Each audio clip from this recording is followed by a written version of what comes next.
South কোরিয়াতে ভার্সিটির interview কিভাবে ক্র্যাক করব? আচ্ছা, ইন্টারভিউ কোয়েশ্চেন গুলো কি আসতে পারে এবং ইন্টারভিউতে আমি কিভাবে আসলে উতরাতে পারবো?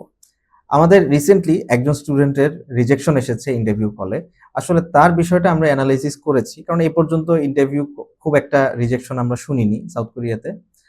তো ইন্টারভিউ রিজেকশন আসে কেন? এবং ইন্টারভিউতে কি ধরনের কোয়েশ্চেন আসে? আচ্ছা, খুব সহজভাবে বললে ইন্টারভিউতে আহামরি তেমন মানে কোনো প্যাটার্ন নাই আসলে। এটার কোনো আপনাকে নাম, ঠিকানা এটা সেটা জিজ্ঞাসা করবে ব্যাপারটা এমনও না। অনেক ক্ষেত্রে ইন্টারভিউতে জাস্ট একটা ভিডিও করে দিলেই হয়। যে আমার সম্পর্কে কিছু তথ্য বলে দিলাম। মূল যে জিনিসটা সেটা হচ্ছে সাউথ কোরিয়ানরা কিন্তু নিজেরাও খুব ভালো ইংরেজি জানে ব্যাপারটা এমন না। তারা জাস্ট কমিউনিকেশনের পারপাসে যেরকম ইংলিশ জানলেই হয় সেটাই।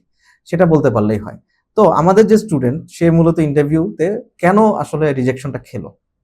এর কারণ এনালাইসিস করলে খুব সহজ একটা উত্তর দেওয়া যায় সেটা হচ্ছে মানে সে আসলেই অযোগ্য। একদমই ইন্টারভিউতে ২-৪ টা কথা বলবে সেটাও সে পারেনি।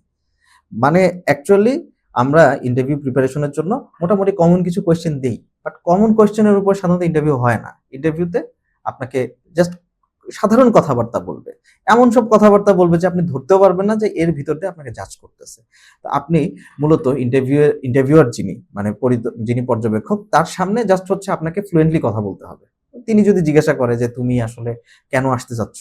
আপনি বলবেন যে আমি হায়ার স্টাডি করতে আসছি। আমার বাংলাদেশে এরকম ফ্যাসিলিটি নাই। আপনাকে যদি বলে তুমি পড়াশোনার পরে কি করবা? আপনি বলবেন যে হ্যাঁ, আমি পড়াশোনার পরে আমার দেশের উন্নতির জন্য, আমার দেশের ডেভেলপমেন্টের জন্য, আমার দেশের যে সমস্ত ইন্ডাস্ট্রি আছে সেগুলোতে আমি জব করব বা আমি আমার দেশের রিসার্চ এ জব মানে মূলত করব, ফোকাস করব। মূলত আমি আমার দেশে ফেরত আসবো, শেষ কথা। বা আপনাকে যদি জিজ্ঞাসা করা হয় যে আসলে কথার কথা আপনাকে জিজ্ঞেস করলো আপনার প্রোগ্রামের নাম কি? আপনি প্রোগ্রামের নামই বলতে পারলেন না। বা দেখা গেল আপনি ইংরেজি যে বলতেছেন ওটা কি আদৌ ইংলিশ নাকি ওটা কোনো ভিন্ন ভাষা, এলিয়েনের ভাষা যেটা কারো বোঝার ক্ষমতা নাই। তাহলে তো ইন্টারভিউ যিনি নিতেছেন তিনি বুঝবেন যে আসলে আপনি কিছুই পারেন না। তো অ্যাকচুয়ালি আপনাকে কিছুক্ষণ কথা বলতে হবে। এমনও হতে পারে তিনি জাস্ট ফ্রেন্ডলি আপনার নাম জিজ্ঞাসা করলো যে তুমি কোথায় থাকো, কি করো? বাস এই টুকটাক কথা বলল। এখন কি করছো? ব্যাস। এরকম খুব ইজি কোয়েশ্চেনই হয়। তো ইন্টারভিউ এর মূলত একটাই বিষয় সেটা হচ্ছে কনফিডেন্স। সাহস রেখে কথা বলা। ভুল বললেও সেটাকে একটু এগিয়ে নিয়ে আপনি সঠিক কথাটার দিকে চলে যাবেন। একটা কথা কাটিয়ে দিয়ে পরের কথায় যাবেন। ব্যাস। তো ইন্টারভিউ কোয়েশ্চেন কেমন হয় এটার কোনো আসলে প্যাটার্ন নাই। তো ইন্টারভিউ কোয়েশ্চেন তারপর আমরা আমাদের স্টুডেন্টদেরকে দিয়ে দেই। বাট আসলে ওই ৫০-৬০ টা কোয়েশ্চেনের ভিতর থেকে দেখা যায় একটাও হয়তো করেনি। তারা তাদের মতো জাস্ট এমনি আপনার খোঁজ খবর নিবে। তাহলে ইন্টারভিউতে ভয় পাবেন না।